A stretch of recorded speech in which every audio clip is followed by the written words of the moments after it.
Hey everybody, thank you for joining our webinar. We'll get started in a few seconds. So we're broadcasting it here in StreamYard, also on LinkedIn and other platforms.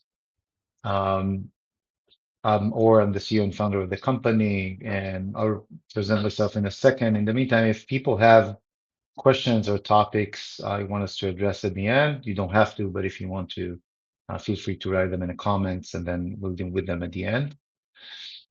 Just in terms of background, so like I said, I'm the CEO and founder of Jigso.io. Before that, I was the founder of Albert AI, was a platform that did machine learning over advertising, and Jigso is our newish baby, 4 years old now. And we might talk a bit about Jigso and what we do at the end. But the whole purpose of why we're here today is talk more about the cost of doing nothing and how revenue teams lose millions waiting for clean data. Um, we always start showing this slide first because I think everybody in the RevOps data world knows this problem very, very well. We have tons of application, tons of data. It's really um, impossible for anybody, any employee in any solid company to master all this type of data. But unlike classic webinars or classic presentation, this is not a place for us or not the time for us to say or explain how we clean data, what's the best way to clean data, and things like that. I'm here to explain the concept of, or even challenge the concept of cleaning data, saying that if we try to clean data all the time, we will never get any value out.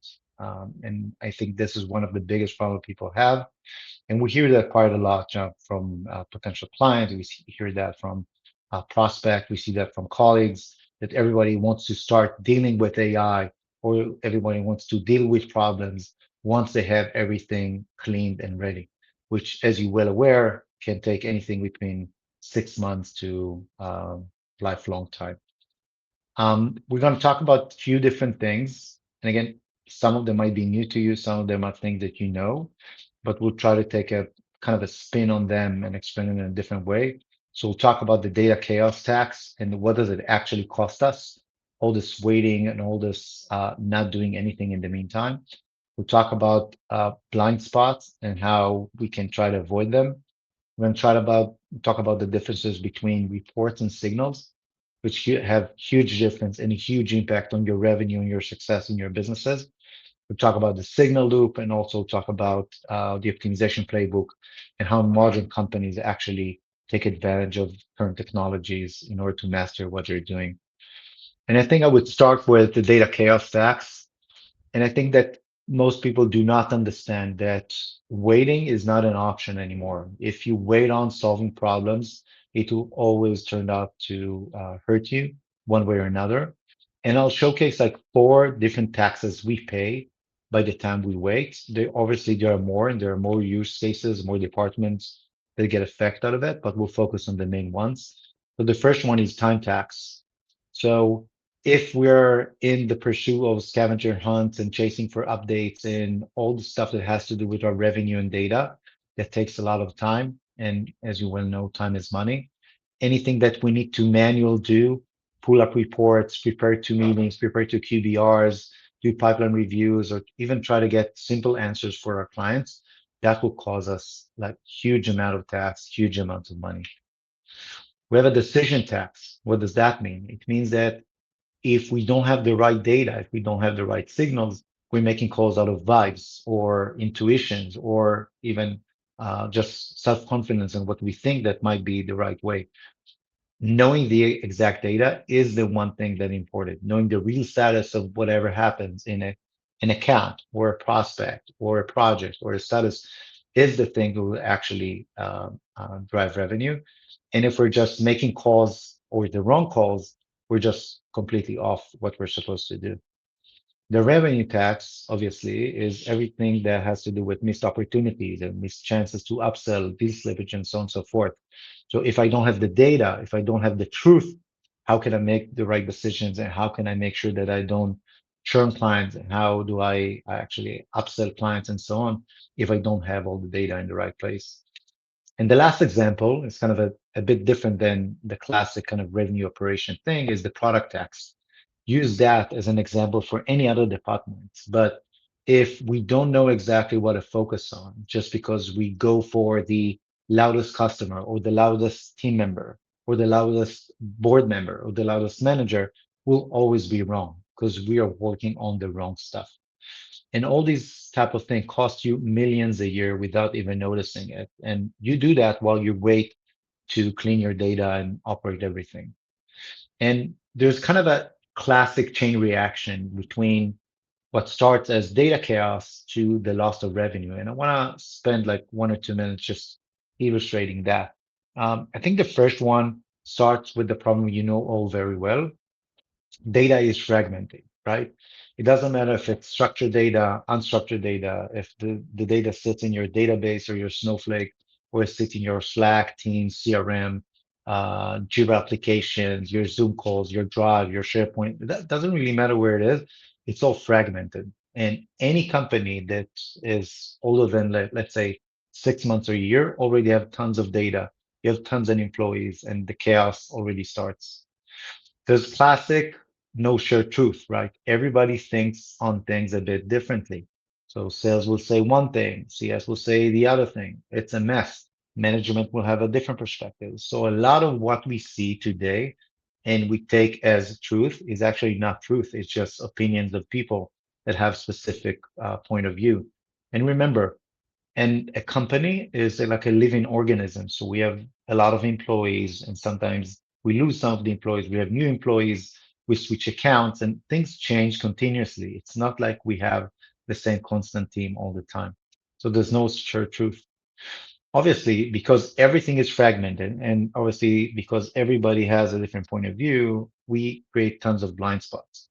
The data don't match, it's everywhere.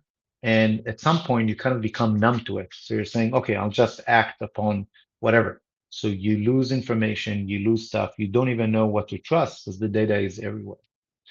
And these missed signals are kind of the problem. And this is what will cause you at the end of the day to lose a client or lose a prospect or fail in a project. Just a few examples, like for missed signals. So a champion leaves the company, and then there's a significant drop in usage. And then there's a feature request that the client asked and it was delayed for 2+ months. As you can see, these are like three simple examples, but all of them lives in a different place. The champion that leaves the company might somewhere be in one of the calls or even on the web because somebody new got appointed. Significant drop in usage might be in whatever a mix panel or could be in whatever like a database. And feature requests can be in anywhere, whether it's your Monday, your ClickUp, your Jira, or Azure DevOps, whatever you guys mentioned. But it's different teams, different platforms, and everybody misses it out. And then obviously the last step is that you lose the revenue. Why? Because everybody's not happy, but you couldn't connect the dots. And if you look at all of these type of things, like a champion leaves the company, it's kind of an isolated thing. If you look at just the usage drop, it's an isolated thing. If you look at the feature request, it's an isolated thing. But when you look at all of them within context, you understand that this is just about to happen. And this is kind of the real truth, if that makes sense.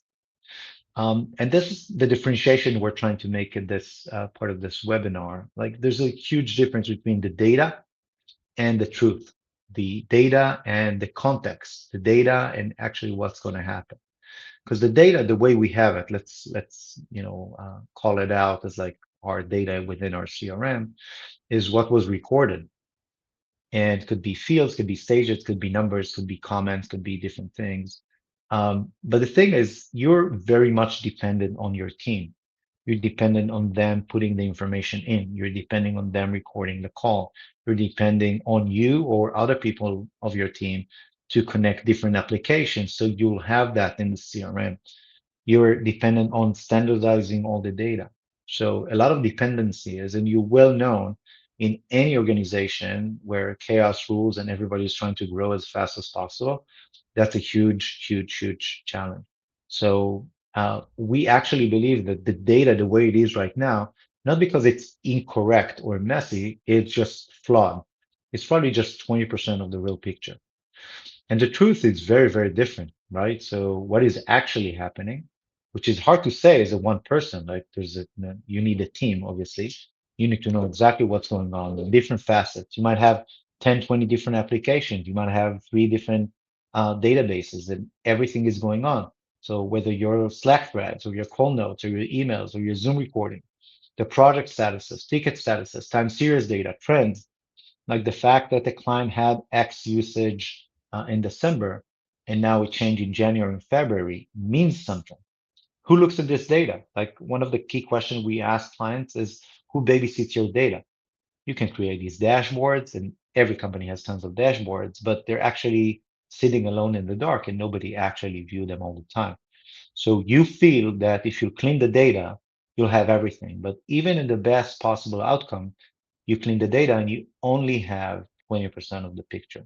With the rest of it, or the truth, or the thing that will matter the most and affect your revenue, will be 80% of the picture. So, uh, talking about kind of the data versus the truth is also something that we're trying to explain the difference between reports and signals.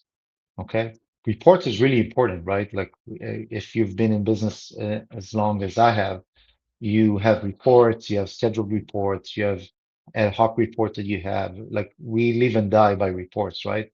But reports are kind of problematic from various reasons. One, report is kind of an autopsy, right? So you actually get static summary of what already happened.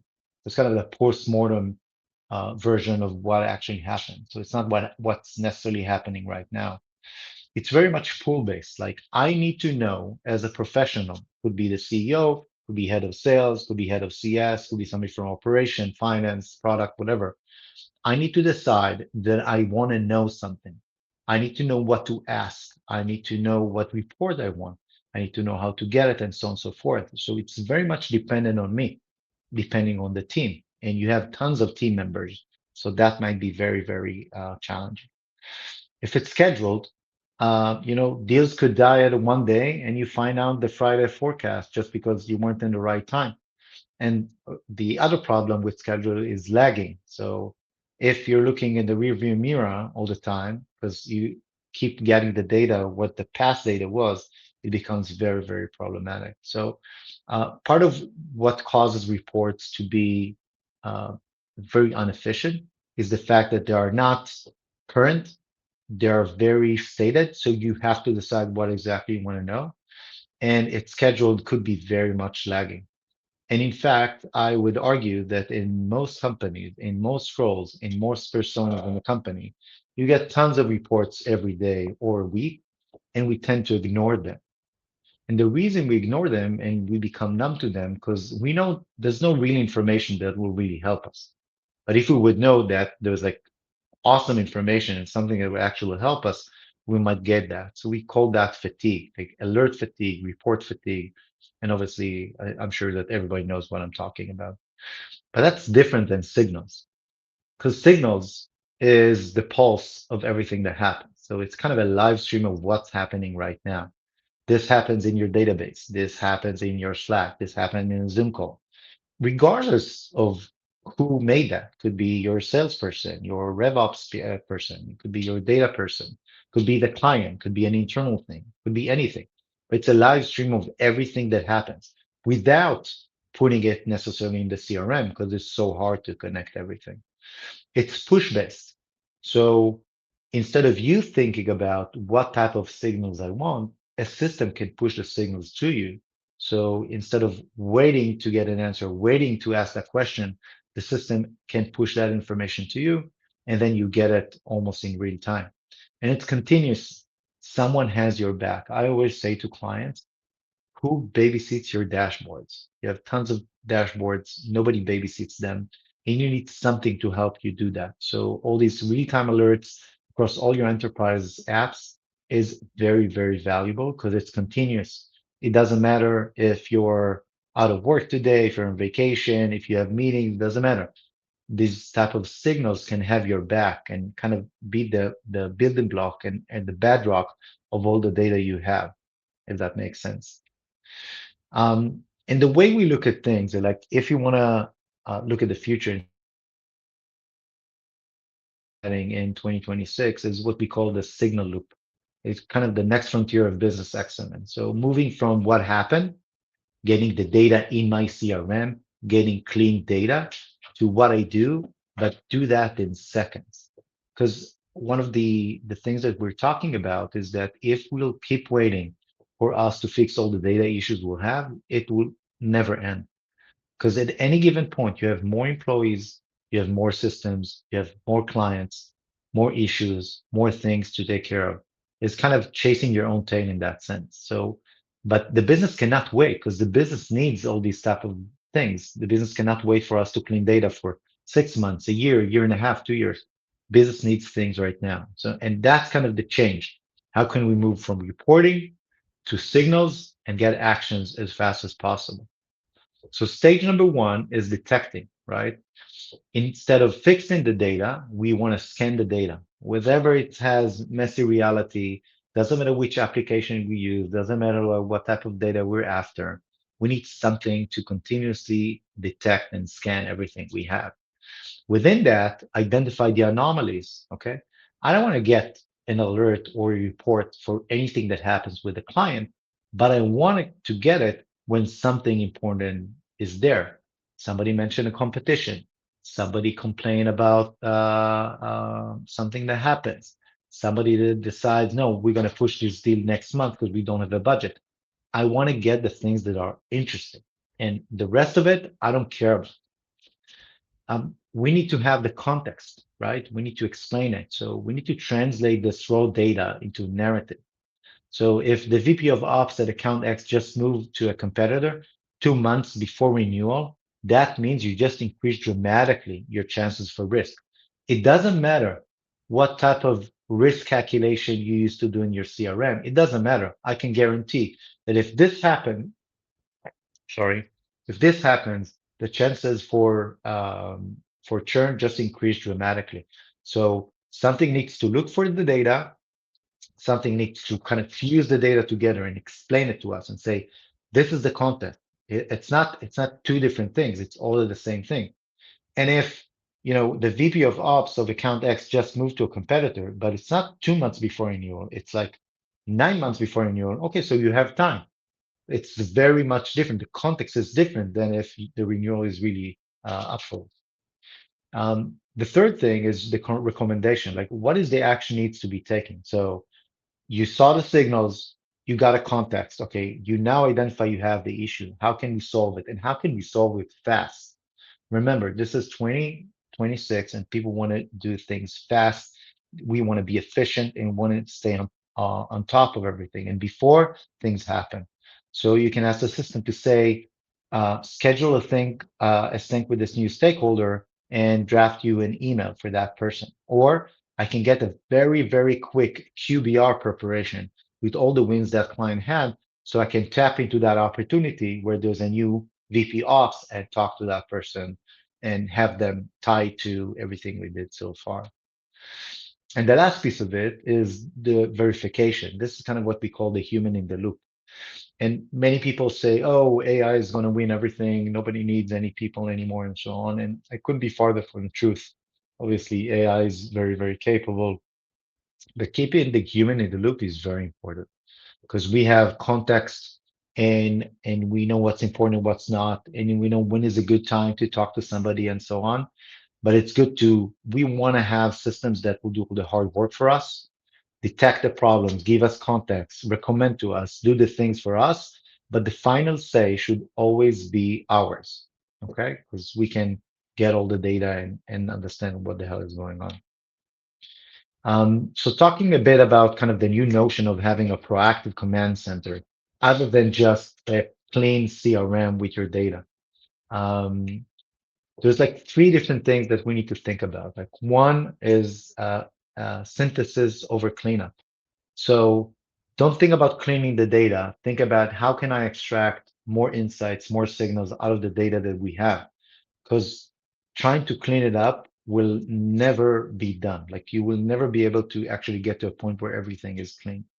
And one of the things that we do at Jigsaw is sit on top of your tech stack. So we sit on top of your chaos and completely ignore the fact that there is chaos. And we take it as granted, like gravity, that the chaos is here to stay.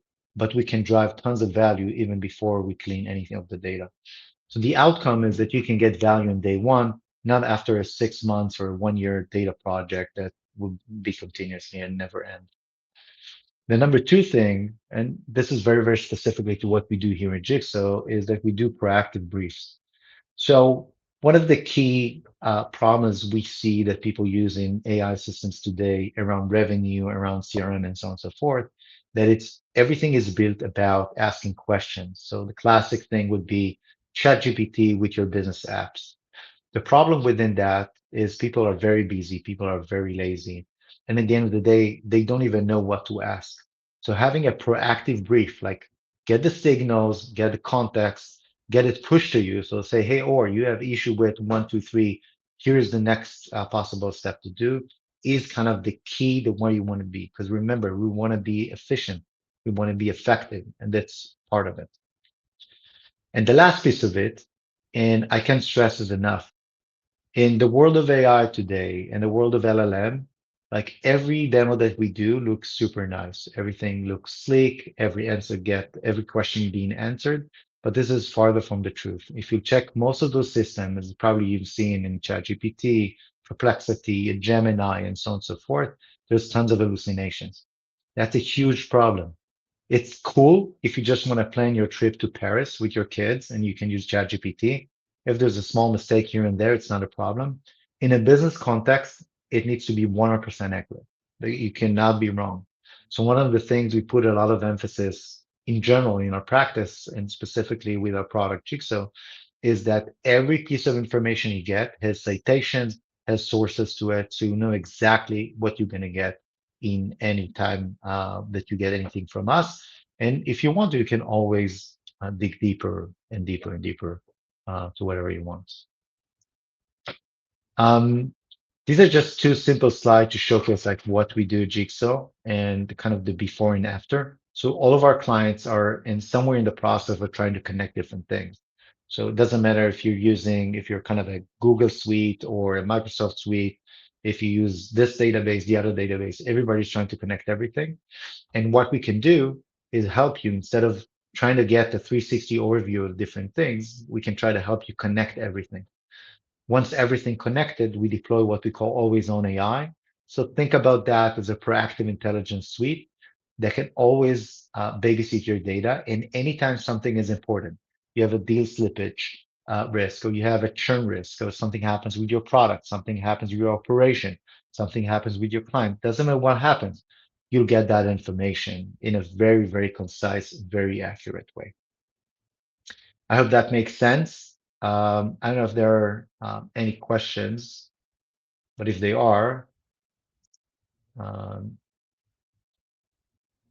I'll give a few seconds for people to ask questions. And if not, we'll wrap up and send some information for everybody later on.